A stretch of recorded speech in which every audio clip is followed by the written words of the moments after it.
Bonjour à tous, je suis Rita de la chaîne Ayur Nature et aujourd'hui je vais vous répondre à la question est-ce qu'il faut supplémenter, prendre des compléments alimentaires ou pas?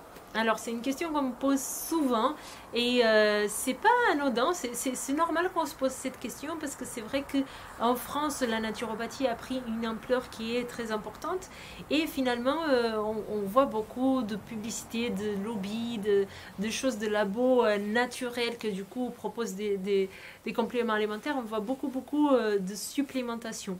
Est-ce qu'il la faut absolument ou pas? Alors la première chose qu'il faut comprendre, c'est qu'un complément alimentaire, il est là pour complémenter l'alimentation. Donc la première chose, c'est l'alimentation. Vous pouvez tout avoir par l'alimentation, ok? Après, il faut voir si votre organisme il marche bien, si vous assimilez bien les minéraux, les oligo-éléments, toutes ces choses-là. Tout ça, il faut regarder. C'est ça que le naturopathe et le thérapeute ayurvédique va regarder en cabinet. Et après, est-ce qu'il va vous donner des compléments alimentaires ou pas? Ça dépend de vos besoins. Et là, je peux vraiment parler qu'à mon nom, parce que chaque thérapeute il va faire de sa pratique ce qu'il trouve le mieux. Pour moi, les compléments alimentaires, ce sont des compléments d'alimentation.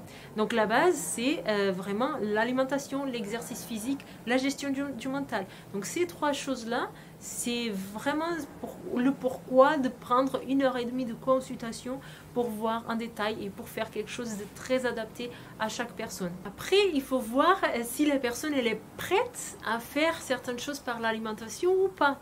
Parce que c'est pas tout le temps le cas aussi. Ok, donc le complément alimentaire, il peut venir dans le cas où dans le changement de vie de la personne, ça peut être trop rapide. C'est difficile à mettre un changement alimentaire en place, un changement de vie. Ça peut prendre des mois, voire des années. Donc parfois, les compléments alimentaires, ils peuvent être là en soutien pendant qu'on n'arrive pas encore à s'alimenter comme il faut, par exemple. Ok.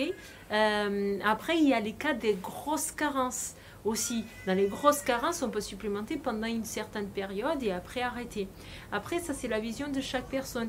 J'ai par exemple la pédiatre de mon fils qui est aussi naturopathe et à mon avis, à mon regard, elle supplémente beaucoup trop. Elle donne beaucoup trop de choses alors que son organisme de lui-même, alors qu'il est tout neuf, il peut s'orienter, il peut faire bien les choses sans avoir besoin d'autant de compliments. Mais ça, c'est ma vision à moi, qui est différente de sa vision à elle.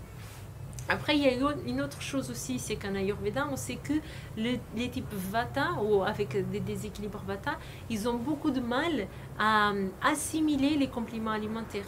Donc c'est toujours mieux de donner les choses par l'alimentation. Un exemple, au lieu de prendre du magnésium, mangez des amandes. Ok, c'est un exemple super simple. Alors que tous les naturopathes ils donnent du magnésium, on a du magnésium dans les amandes.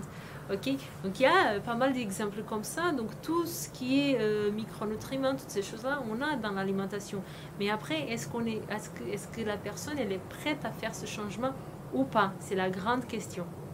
Voilà comment je peux vous répondre aujourd'hui à cette question sur la supplémentation alimentaire.